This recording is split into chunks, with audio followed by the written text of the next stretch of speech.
Alors dans cette vidéo, on va s'intéresser à une théorie de Freud, selon laquelle il existe plusieurs niveaux de conscience, qui sont le moi, le surmoi et le ça.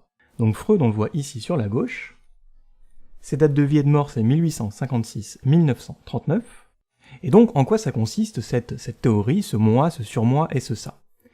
Eh bien pour Freud, en réalité, le processus conscient, vraiment ce dont on est conscient dans notre vie quotidienne, ce qui nous est accessible directement à l'esprit, eh bien ça représente une toute petite partie de notre personne, de notre personnalité. Et c'est pour ça que Freud fait une analogie avec un iceberg. Pour lui, la conscience, en réalité, ça représente que 1/10 de notre personnalité.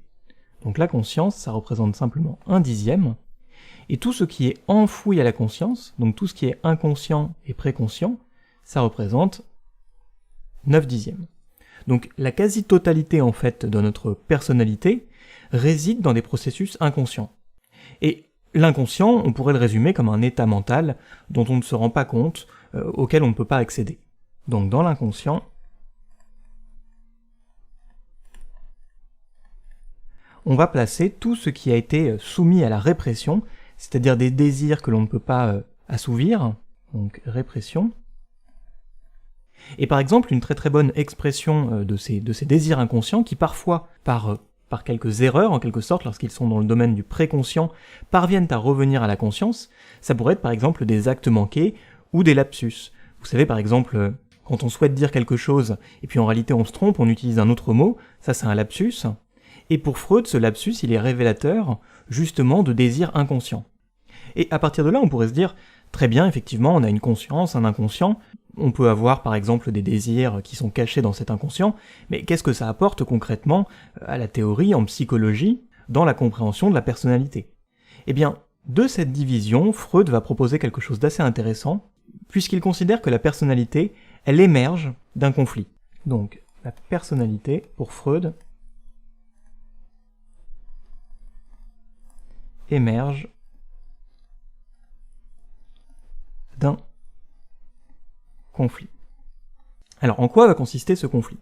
Eh bien, comme on le voit, entre la conscience et l'inconscient, il y a différentes instances, donc le surmoi, le moi et le ça, et concrètement, chacune de ces instances prend une place par rapport à nos désirs. Donc le ça, il va par exemple dire « je veux faire ça »,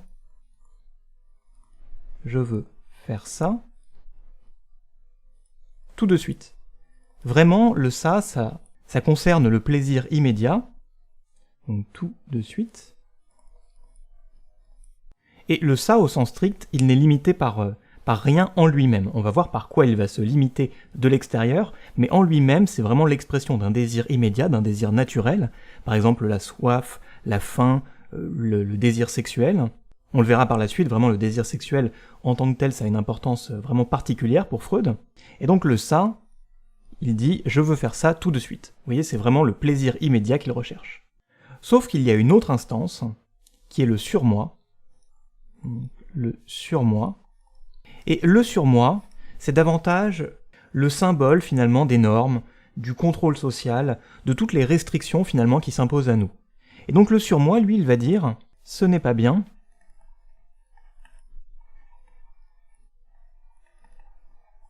De faire ça. Vous voyez, le ça, il veut faire quelque chose d'immédiat parce que ça lui apporte du plaisir, c'est un instinct, un désir naturel, et le surmoi, lui, il va le limiter. Il va dire non, c'est pas bien de faire ça parce que on nous a imposé des règles sociales, on a des normes, on a des obligations, etc. Et donc on ne peut pas tout faire. Donc vous voyez, le surmoi, lui, il est à la fois inconscient et conscient, il se situe dans les deux parties, alors que le ça, lui, il désigne vraiment quelque chose de purement inconscient, quelque chose qui n'est pas accessible. C'est vraiment un instinct qui est enfoui au fond de nous. Et entre ces deux instances, il va donc y avoir un conflit.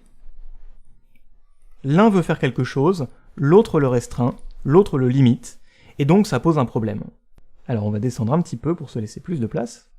Mais simplement, ce conflit, ce qui est intéressant, c'est qu'il est fécond, puisque de ce conflit entre le ça et le surmoi, finalement va émerger le moi. Donc, de ce conflit, va émerger le moi. Et le moi, c'est, en quelque sorte, la part rationnelle de notre personnalité. c'est la part qui essaye de faire la balance, justement, entre l'instinct vraiment, la pulsion du ça, et le contrôle social, les normes imposées par le surmoi. Donc le moi fait la balance. Il dit, on va trouver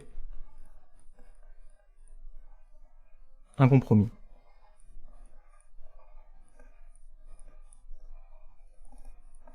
Et ça, c'est ce qui est vu par les autres. C'est la personnalité, pour Freud, c'est vraiment le moi qui représente notre personnalité. C'est ce qui est capable de faire la balance entre le ça et le surmoi.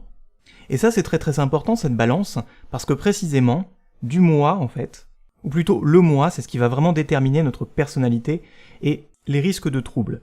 Par exemple, si on a un fort moi, c'est-à-dire si vraiment on est capable de faire la balance entre le ça et le surmoi, entre nos instincts les plus primaires et entre les normes sociales, donc un fort moi, eh bien on va avoir une personnalité qui est saine. Donc personnalité qui est plutôt saine. Par contre, si notre moi n'arrive pas à faire la balance, si par exemple on a davantage de ça, et qu'on ignore complètement les normes sociales, eh bien on risque davantage de tomber dans la sociopathie par exemple. Donc s'il y a une absence de surmoi, on risque d'être sociopathe, pour Freud. Et à l'inverse, par contre, on pourrait dire que si c'est carrément le ça qui est absent, donc absence de ça, c'est-à-dire absence vraiment de désir, absence d'instinct, que notre personnalité est entièrement régie par des normes sociales, eh bien là on va avoir une personnalité qui est complètement névrosée. Tous nos instincts sont réprimés, vraiment on ne peut rien faire de ce qui nous est le plus naturel, et donc ça c'est aussi très très dangereux. Donc, névrose. Et vous voyez, c'est très intéressant parce que, à partir de cette balance, Freud explique en quelque sorte notre personnalité en liant des processus inconscients, des désirs inconscients, des normes sociales, et la balance de tout ça, ça fait vraiment émerger le moi qui est représentatif en quelque sorte de ce que l'on est. Donc voilà, c'était une petite présentation du ça, du surmoi et du moi. J'espère que ça aura pu vous intéresser. Si c'est le cas, n'hésitez pas à laisser un j'aime et à vous abonner, et puis on se voit dans une prochaine vidéo.